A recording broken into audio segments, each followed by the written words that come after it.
Hi everyone, this is Stephanie at Hightower Stitching with today's video, which is a reveal of the butterfly quilt and the 9-patch fence quilt is what I call that one, the 9-patch.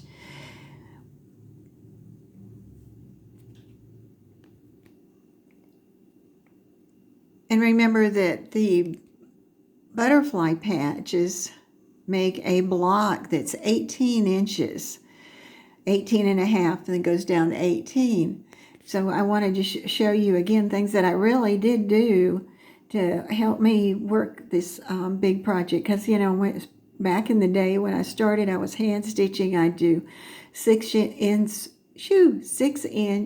squares. I'd do 10 and 12. And it just seems like in the last couple of years, they've jumped up to these big. I think we did something once that was 24 inches in the square that had strips.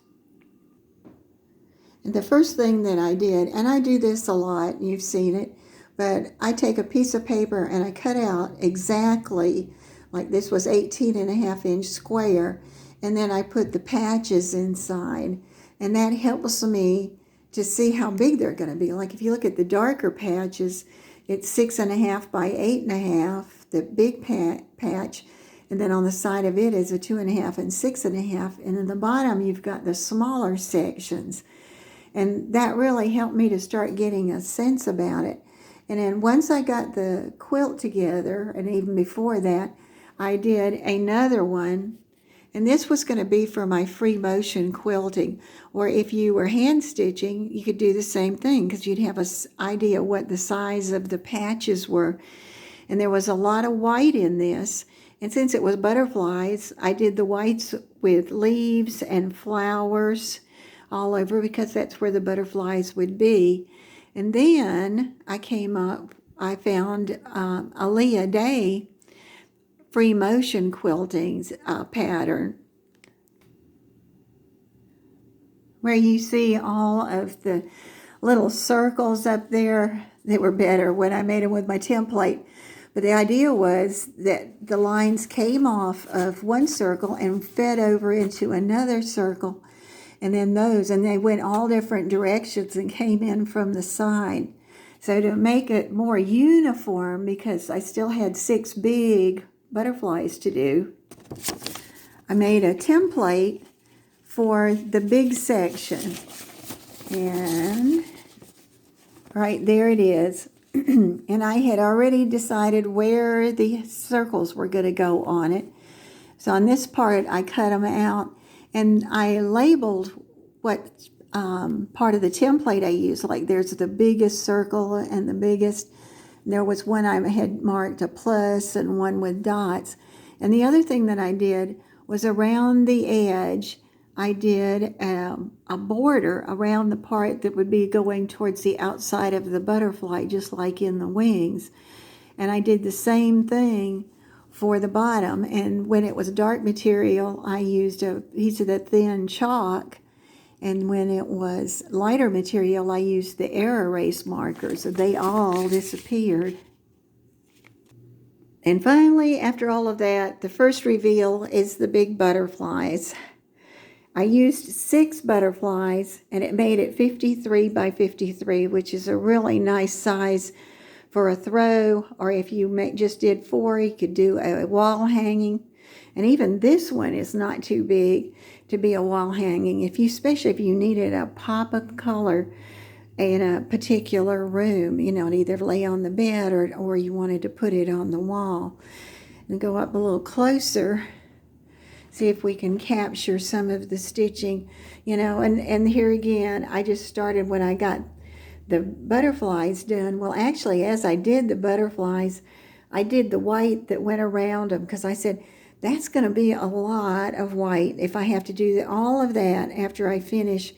So what I do is I do the blue butterfly and his body, and then I would just, whatever wild pattern I was going to use, I just did free motion out of my head. If I got stuck, I went to one of the books where I put my notes. And there, I think you can see there, you can see the green, the dark. And you can see how the things come off of them. It makes me think of motion and butterflies. So I really liked finding that one. And then you've already seen the back when I had it turned over. And it turned out really cute because I had bought this piece of fabric, which was 108 inches wide, but I only bought a yard because I thought, what would I ever do with this? And it just turned out that since I'd used primary colors on the front a lot, then when you look at this, there's the primary colors, and it just almost makes like a second quilt. And that's the butterfly quilt. And the second reveal quilt today is from 264, and it was called Love Potion, and it really made me think of rails and a fence. And here's was to make the fence. It took the 9 patches, and I had this pretty orchid material, and next to it was a silver, and it just went beautifully. And it was actually fun sewing those strips together. They're very small, like 1.5 inch strips, and then cutting them into parts and putting them together, because you get you get a system and actually be able to do a little bit of machine chaining in there. But that's where that started. And this one was going to be with an orchid sash inside of it. And I did follow that chart that I made that was on the other video, this one right here, because once you start doing the rounds and the ends and then trying to get the material, the sashing that goes around each one, the 2 sides, this really helped me. So that was a good thing I did. And here is my finished product. And I followed the directions in the book, and it was 70 by 50 when I got finished.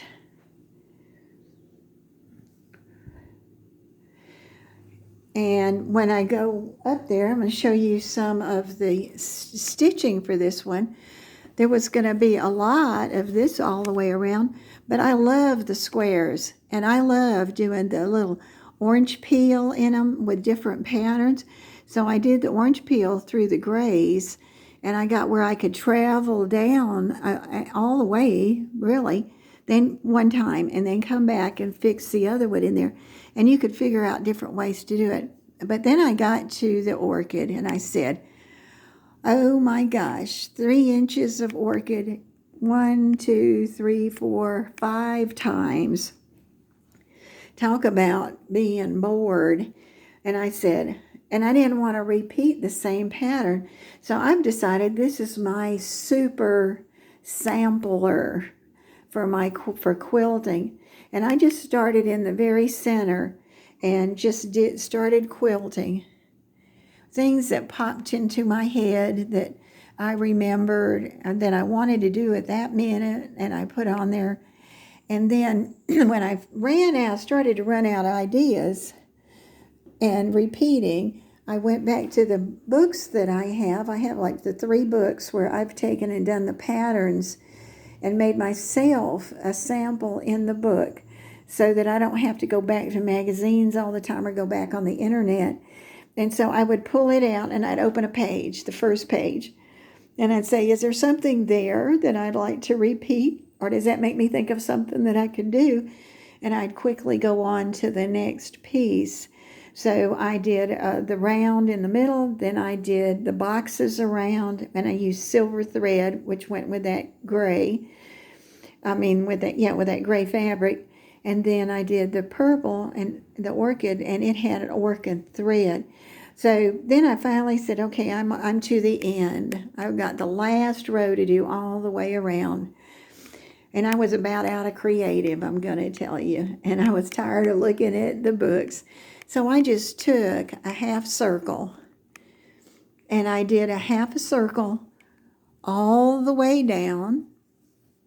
And then I started back, and I marked a half circle that covered half of the other circle and did it all the way down. And it was just nice and simple, and it when it was finished. This is Stephanie at Hightower Stitching. I hope you like those reveals. It's really fun when you finish a quilt, and you know this, to share it with other people.